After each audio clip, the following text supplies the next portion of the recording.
আম্মা বাদ। উপস্থিত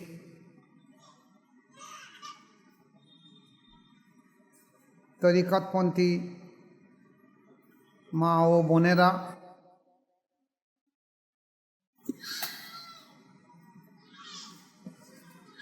প্রাকৃতিক অবস্থা সকাল থেকে খুব ভালো ছিল না, তারপরেও আল্লাহ পাকের অশেষ দয়া যে আমরা অনুষ্ঠানটা চালু রাখতে পেরেছি এবং আপনারা উপস্থিত হয়েছেন, আল্লাহ লাখো শুকরিয়া। আজকের আসুন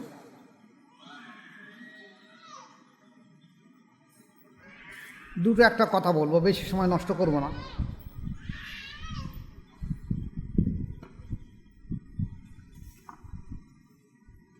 আল্লাহ পাক কোরআন শরীফে একথা বলেছেন, বিসমিল্লাহির রহমানির রহিম, ইন্নাল্লাযীনা ইউবাইয়ুনাকা ইন্নামা ইউবাইয়ুনুল্লাহা ইয়াদুল্লাহি ফাওকা আইদিহিম। যে হে রসুল, যারা আপনার হাতে হাত দিয়ে বায়াত গ্রহণ করেছে, এই হাতটা আপনার হাত না, আল্লাহ বলছে এটা আমার কুদরতি হাত। তাহলে রসুলের পাক সাল্লাল্লাহু আলাইহি ওয়াসাল্লামের হাত হলো, আল্লাহ বলছে ওটা আমার কুদরতি হাত, না রসুলের হাত নয়। এখন এই হাতে হাত দিয়ে সাহাবায়ে কেরাম রাদিয়াল্লাহু তাআলা আনহুমগণ বায়াত গ্রহণ করেছিলেন। এখন আসুন, হাতে হাত দিয়ে বায়াত করা পুরুষদের জন্য প্রয়োজন, কিন্তু মহিলাদের জন্য নয়। মহিলাদের বায়াত কিভাবে হবে সেটা আমাদের দেশে যে শাহ ওলিউল্লাহ মুহাদ্দিস দেওলভী সাহেব থেকে আরম্ভ করে বড় পীর সাহেব, খাজা সাহেব, বাহাউদ্দিন নকশবন্দি, মুজাদ্দিদ আল পেসানি, আহমদ ফারুক সেরহিন রহমতুল্লাহ আলাইহি, মাসুম রহমতুল্লাহ আলাইহি, আমার মুর্শিদ, আমার দাদা পীর সাহেব, তারা পদ্ধতি করেছে কি, পর্দার বাহিরে মহিলাদের রেখে দিয়ে একটা পাগড়ি দিয়ে বা রুমাল দিয়ে পর্দার বাইরে মেয়েরা থাকবে, এ পর্দায় মাশায়েখ থাকবে, তারপর তাদের কাছে বায়াত করিয়েছে। এখন এই যে হাতে হাত দিয়ে বায়াত করা আর পাগড়ি ধরে বা রুমাল ধরে বায়াত হওয়া কি মর্তবা একই? হ্যাঁ, একই মর্তবা। এমনকি আমার যতরা মুরিদ, মহিলা মুরিদ মা বোনেরা বা বাপ ভাইয়েরা আমার কাছে যারা আসা যাওয়া করে বা আসে বা আপনারা যেমন এসছেন, এর থেকে বেশি মুরিদ আছে যারা আমাকে এখনো দেখিনি। লক্ষ লক্ষ মুরিদ আছে পৃথিবীর এ প্রান্তর থেকে ও প্রান্তর পর্যন্ত। মক্কা শরীফে আছে, মদিনা শরীফে আছে, আমেরিকায় আছে, লন্ডনে আছে, আফ্রিকা মহাদেশ সুদানে আছে, ইন্দোনেশিয়া আছে, পাকিস্তান আছে, বাংলাদেশ আছে, এছাড়া ভারতবর্ষের প্রায় প্রত্যেকটা রাজ্যে আমার মুরিদ আছে। তারা অধিকাংশ আমাকে দেখিনি। তাহলে কেউ কেউ ইমোর মাধ্যম দিয়ে, ফোনের মাধ্যম দিয়ে, হোয়াটসঅ্যাপের মাধ্যম দিয়ে বায়াত গ্রহণ করেছে, আর কেউ ওই ছোটো ফোনের মাধ্যম দিয়ে বায়াত গ্রহণ করেছে। এই একটুখানি আগে আসাম থেকে কয়েকজন বায়াত হয়েছে, এই ছোটো ফোনের মাধ্যম দিয়ে তারা আমাকে দেখে। তাহলে যুগের সঙ্গে সঙ্গে মশলা পরিবর্তন হবে, যুগের সঙ্গে সঙ্গে মশলা পরিবর্তন হবে। কি হবে, যে যারা দূরবর্তী আছে তারা ফোনের মাধ্যম দিয়ে বায়াত গ্রহণ করে অন্তঃশুদ্ধ এবং তাজকিয়া নফস করতে পারে, বা চিঠির মাধ্যম দিয়ে সবক পাল্টাতে পারে। এখন হাদিস শরীফের বহু জায়গায় এসেছে বায়াত সম্পর্কে, শুধু হুদাইবিয়া নয়, যত মানুষ রাসূল পাক সাল্লাল্লাহু আলাইহি ওয়াসাল্লামের কাছে এসেছে সর্বপ্রথম উনি তাদেরকে আগে বায়াত করিয়েছেন। আমরা যারা মক্তব পড়াশোনা করেছেন, যেসব মা বোনেরা মাদ্রাসায় পড়াশোনা করেছেন, আপনারা জানেন ইসলামের বুনিয়াদ বলা হয়েছে পাঁচটা: কলেমা, নামাজ, রোজা, জাকাত, হজ। প্রথম বলা হয়েছে কলেমা। এখন কলেমা মানে মাদ্রাসায় পড়া বা মসজিদে পড়া নয়। কলেমা দেখো,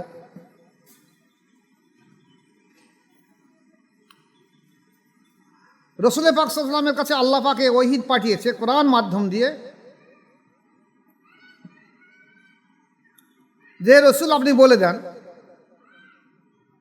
আতিউল্লাহ ও আতিউর রসুল, আমার অনুসরণ করো, আমার রসুলের অনুসরণ করো।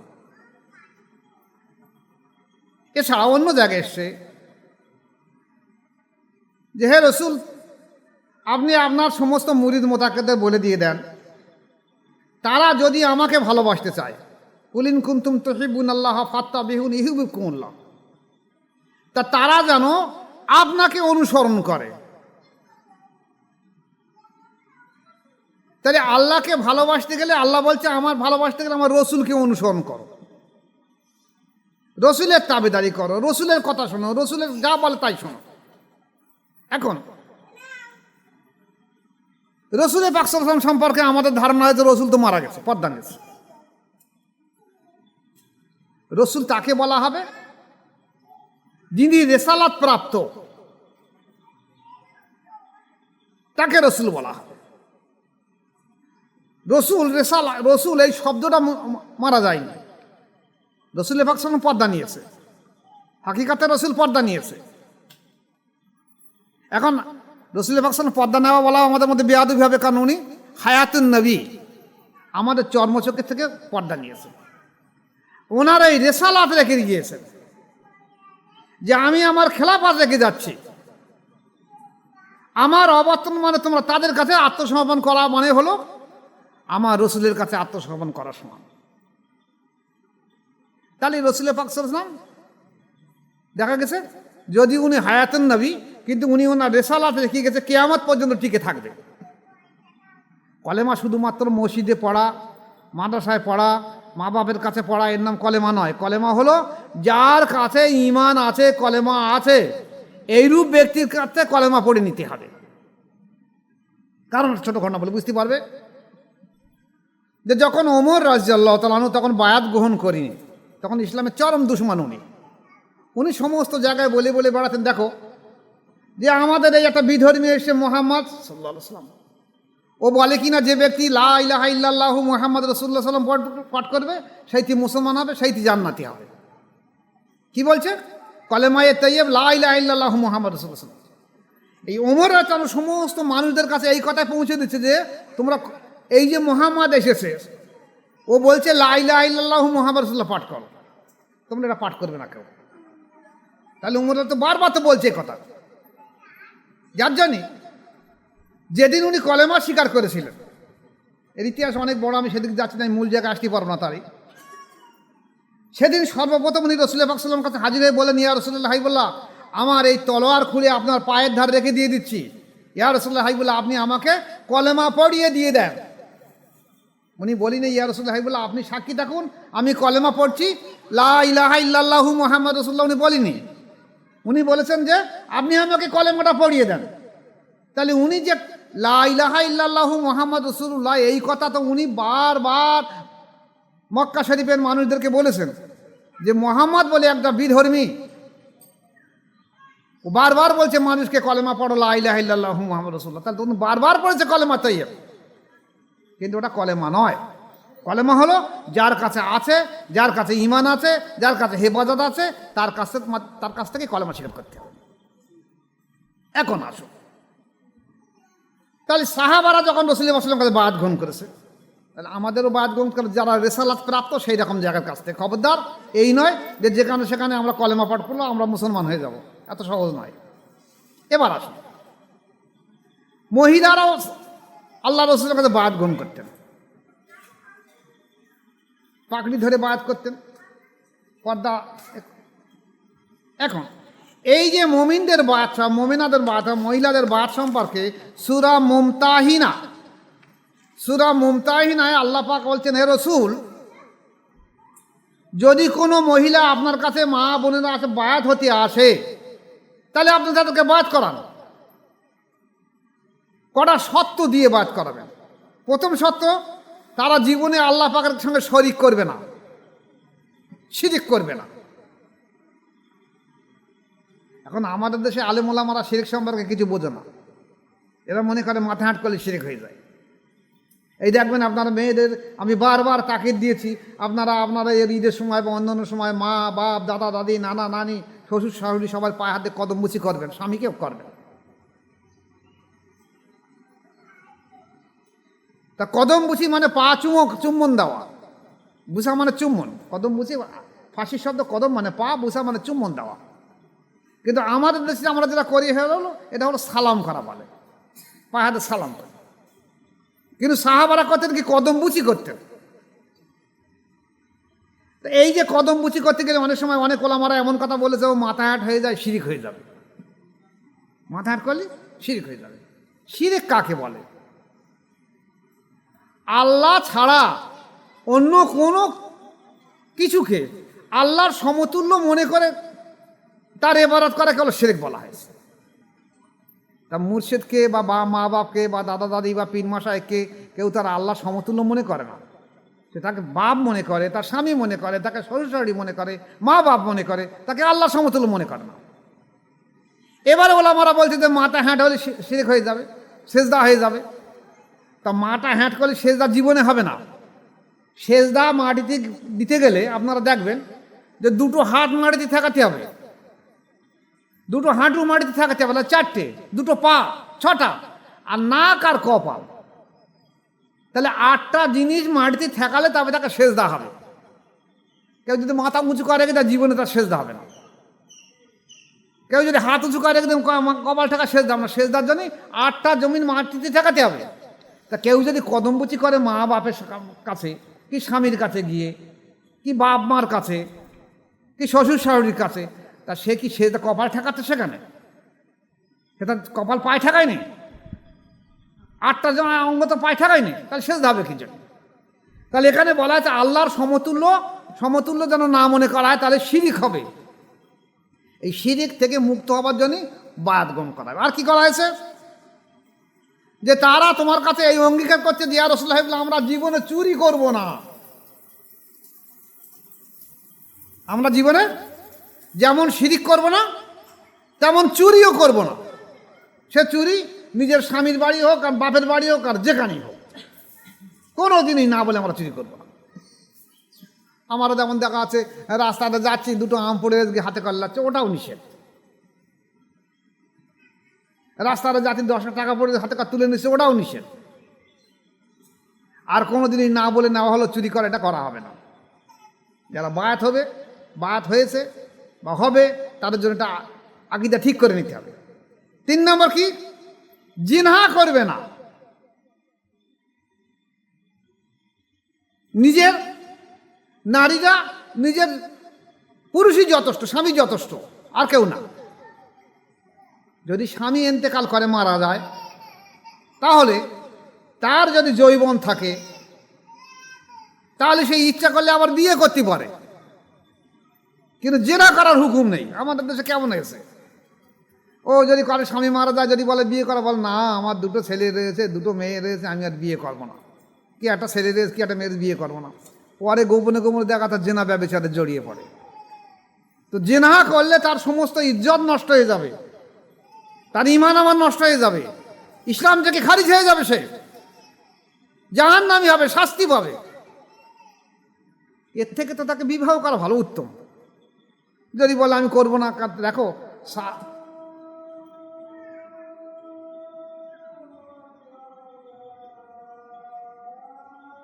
সাহাবায়ে কেরাম রাদিয়াল্লাহু তাআলা আনহুগণ লড়াইয়ের ময়দানে যেসব সাহাবারা শহীদ হতেন তাদের স্ত্রী বিবাহ করতেন। তাহলে আমাদের থেকে তাদের তো আকীদা আরও বেশি, তাহলে আমরা তো খারাপ আকীদা রাখবো কেন? তাই যদি কোনো ব্যক্তি মনে করে আমার সেক্স, আমার ধৈর্য রাখার ক্ষমতা কম, যদি কারো স্বামী ইন্তেকাল করে থাকে তাদের বিয়ে করে, তো বুঝলেন, জেনা ব্যভিচার না করে। এছাড়া যেসব অবিবাহিত মা এবং বোনেরা রয়েছে তারা যেন জীবনে কোনো দিন বায়াত হবার সঙ্গে সঙ্গে অঙ্গীকার করে যে আমি জীবনে জেনা করব না। এই জেনা হলো শারীরের যেমন জেনা, চোখেরও জেনা আছে, হাতেরও জেনা আছে, চোখ দিয়ে কুদৃষ্টি দেবো, ওটাটা জেনা। হাকিকাতে জেনা না হলে হুকুমি জেনার গোনা হবে। স্পষ্ট জেনা আছে, এটা পরে একদিন আলোচনা হবে। আর কি? সন্তান হত্যা করবে না। অনেকে দেখা যাচ্ছে আমার 4টে-5টা ছেলে মেয়ে হয়েছে, আমি আর বাচ্চা কাচ্চা নেবো না। তুমি কি তার রেজেকের জিম্মাদারি? রিজিক তো আল্লাহ পাক দেবে। যদি কোনোদিন কোনো মা বোনের যদি মনে করে আমি সন্তান নষ্ট করবো, তাহলে সে ডাক্তারের উপযুক্ত পারমিশন নিতে হবে। যদি ডাক্তার বলে যে হ্যাঁ এই মা বা বাচ্চার কোনো অসুবিধে হতে পারে, ডাক্তার যদি লিখিত দেয়, তাহলে আপনাকে কোনো আল্লাহওয়ালা মানুষের কাছে এবার ফতোয়া নিতে হবে, আলিম নয়, আল্লাহওয়ালা মানুষ। যে ডাক্তার এই কথা বলছে, এইবার আপনি আপনার মতামত বলেন আমার এই পরিস্থিতি আমি কী করতে পারি। যদি সেই আল্লাহওয়ালা মানুষ আপনাকে ফতোয়া দিয়ে দেয় যে হ্যাঁ আপনি সন্তান নষ্ট করতে পারেন, তাহলে করবেন, নতুবা করবেন না। এরপর কি, যারও সন্তানকে দেখা যাচ্ছে অনেকে আছে তার স্বামী থাকতেও সে পরমুখ, পরের দ্বারা সন্তান তার পেটে এসে সে বলছে না আমার স্বামীর সন্তান, তার সন্তান নয়। যারও অবৈধ সন্তানকে স্বামীর সন্তান বলে যেন না স্বীকার করে, এর জন্যই বায়াত গ্রহণ করছে। আর কি, হে রসুল তারা এই প্রতিজ্ঞা করুক যে আমরা ভালো কাজের জন্য জীবনে আপনার বিরোধিতা করব না, ভালো কাজের জন্য আল্লাহ রসুলের জীবনে বিরোধিতা করবে না। এই সত্য রেখে তারা আল্লাহ রসুলের কাছে বায়াত গ্রহণ করেছে। প্রথম সত্য কি, যে আল্লাহর সঙ্গে কাউকে শরিক করবে না। দ্বিতীয় সত্য হলো চুরি করবে না। তৃতীয় সত্য হলো জেনা করবে না। চতুর্থ সত্য হলো সন্তান হত্যা করবে না। তারপর হলো যারও সন্তানকে স্বামীর সন্তান বলে প্রকাশ করবে না। আর নেক কাজে রসুলের কোনো বিরোধিতা করবে না, এক কাট্টা হয়ে নেক কাজ করবে, যে কোনো রকম বিরোধিতা করবে না। এখন এখানে একটা প্রশ্ন আসবে যে এই যে বায়াত সম্পর্কে, এখানে কি বাচ্চারা বায়াত হতো? হ্যাঁ, আল্লাহ রসুল সাল্লামের কাছে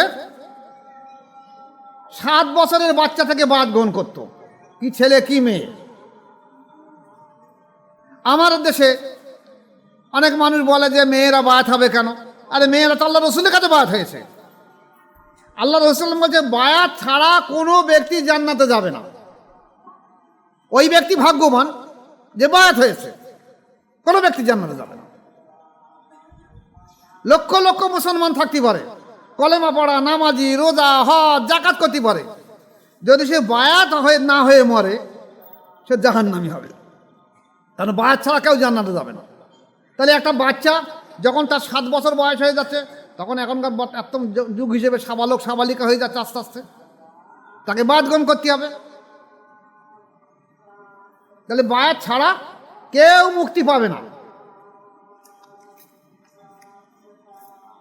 এখন আমাদের দেশের হলো ওলামা সমাজ বা সাধারণ মানুষের একটা ধারণা রয়েছে, বায়াত পরে আগে নামাজ পড়ো, আগে রোজা করে, এই রোজার মাস চলে গেছে, রোজা করছে, নামাজ পড়ছে। কিন্তু রসুল পাক সাল্লাল্লাহু আলাইহি ওয়াসাল্লামের হুকুম হলো সর্বপ্রথম তুমি বায়াত গ্রহণ করো। বায়াত ছাড়া তোমার ঈমান আসবে না, তুমি মুসলমান নও। এই বায়াত গ্রহণ করার পরে তারপর তুমি আস্তে আস্তে আমল করো। কি আমল করবে? যে নামাজ পড়বে, রোজা করবে, হজ করবে, জাকাত দেবে, জিহাদ করবে, দান সাদকা করবে, আগে হবে বায়াত।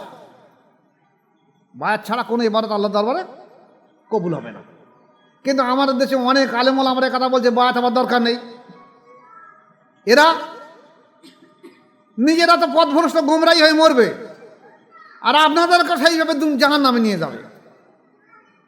তাই যদি কোনো আলেম ওলামা বলে যে না বায়াত না হলে চলে যাবে, তাহলে আপনি বলবেন আমার এই ইউটিউবটা তার সামনে দিয়ে দেবেন, প্রয়োজন পড়ে আমার ফোন নাম্বার দেবেন, প্রয়োজন পড়ে আমার সামনে ডেকে নিয়ে আসবেন।